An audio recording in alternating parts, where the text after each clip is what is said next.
Gente, acaba de ser tomada uma decisão drástica internacional contra o ministro Alexandre de Moraes. E olha só, o STF está implantando uma ideologia marxista comunista no Brasil e atendendo o anseio da cleptocracia bandidolatria a mando do PT. Vem comigo para vocês entenderem o que está em andamento. Olha só, STF atende ao PT e manda alterar termos pai e mãe em registro do SUS. Fiquem comigo até o final para vocês saberem das decisões drásticas que o STF está tomando lá na Praça dos Três Poderes. Tá? Deixa o like, comenta, compartilhe, se inscreva no canal, não se esqueça de clicar no sininho para receber todas as notificações. Gostaria de desejar um ótimo final de semana a todos os patriotas de bem. E sem mais delongas, vamos ao que interessa. Decisão foi tomada por unanimidade na sessão de quinta-feira, 17.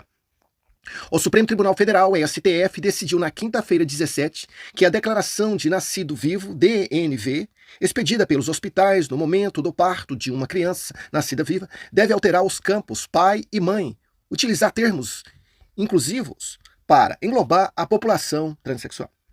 A decisão atende a um pedido do PT, que insurgiu contra os termos pai e mãe, que seriam discriminatórios em relação à mulher biológica, que se identifica como trans, no momento que dá à luz. Por isso, administrativamente, o SUS já tinha mudado o termo mãe para partoeira e o termo pai para responsável legal. Tá? Então, a partir de agora, partoeira, mãe, e pai, responsável legal. Quer dizer, tirou o nome de pai e mãe. Agora, na decisão de quinta-feira, o STF decidiu que os termos devem ser propostos juntos. Dessa forma, no formulário DNV deve constar parturiente, mãe, e o responsável legal, pai. Gente, o que está acontecendo? Senador propõe PEC para proibir ministros do Supremo no TSE. 18 senadores já assinaram proposta de Márcio Bittar. O cerco tá fechando lá no STF, viu?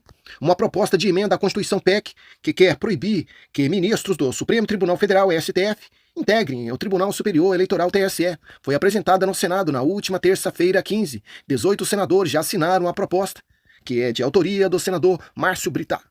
União Brasil, AC. São necessárias mais de 9 assinaturas para a proposta começar a tramitar no Congresso Nacional.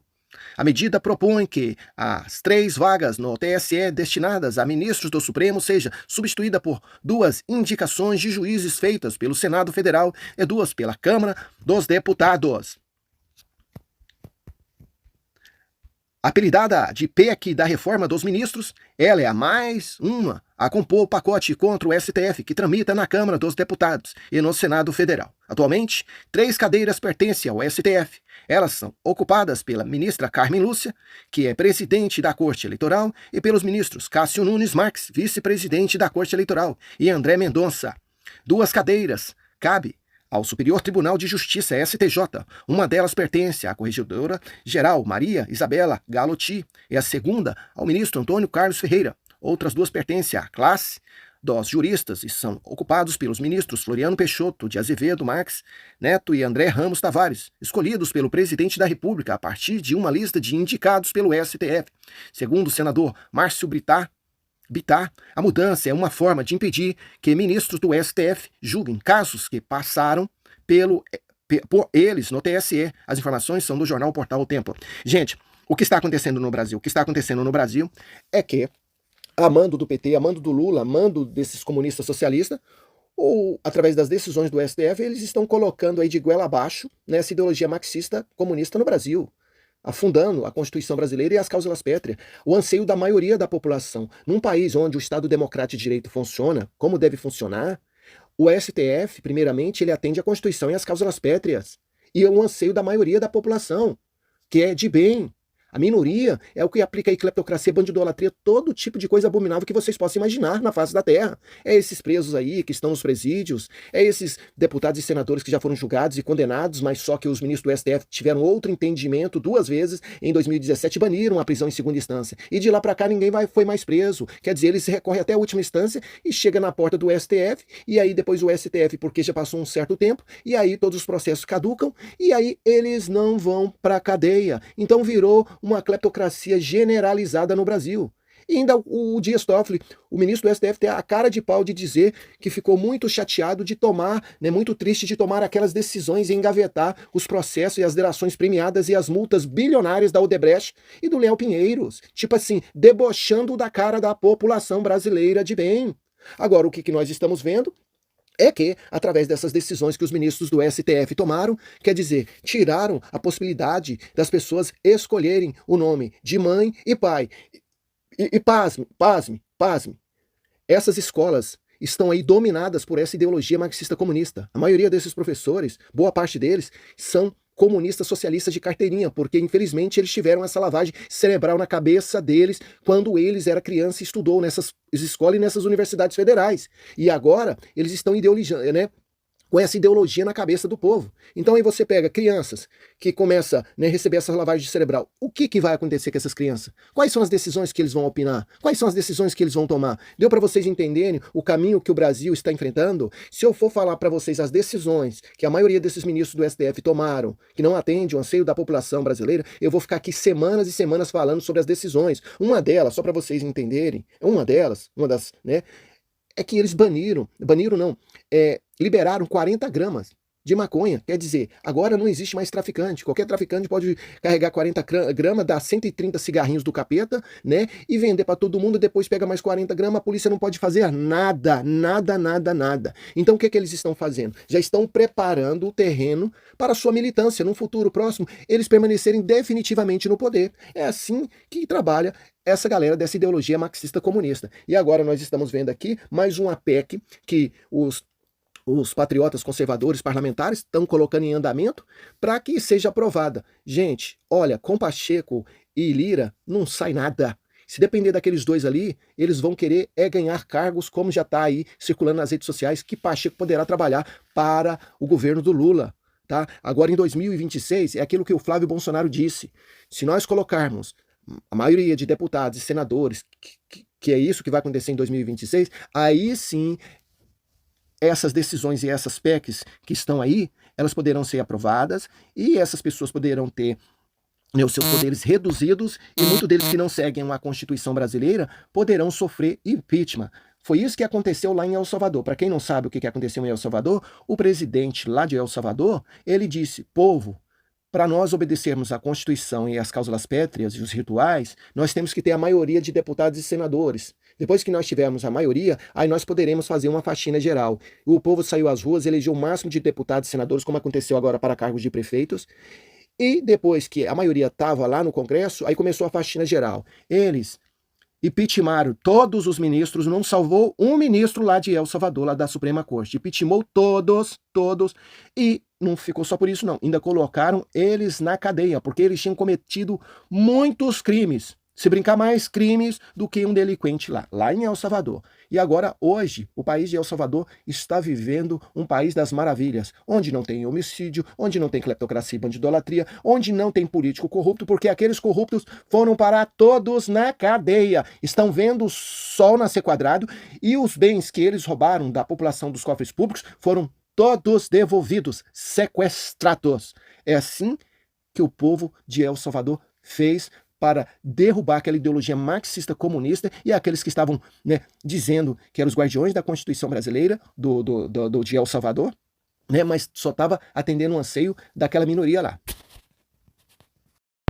Gente, grandiosa decisão internacional acaba de ser tomada agora contra as decisões do ministro Alexandre de Moraes, que estão sendo enquadradas como perseguição política. Olha só, patriotas, Interpol não incluirá brasileiros do 8/1 na lista vermelha. Foi isso que vocês acabaram de ouvir, tá? Mas não para por aí, não. E vocês têm que saber por que a Interpol tomou essas decisões e o que vai acontecer, né, com o governo da Argentina e também com o governo da Espanha, depois dessa decisão que a Interpol tomou a respeito das pessoas que fugiram do Brasil para não ser presa a mando do ministro Alexandre de Moraes.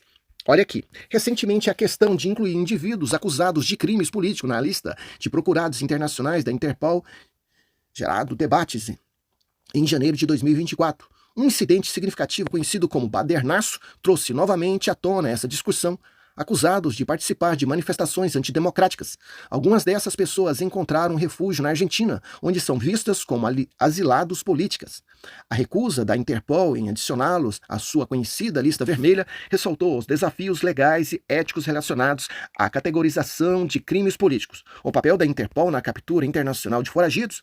A Interpol é uma organização internacional que facilita a cooperação entre as polícias de diferentes nações no combate ao crime. Ela não conduz investigações, mas age como intermediária, emitindo alertas sobre indivíduos procurados através de avisos coloridos. O mais conhecido deles é a lista vermelha. Avisa os países membros sobre suspeitos que devem ser detidos para extradição. Por que a Interpol evita listar crimes políticos?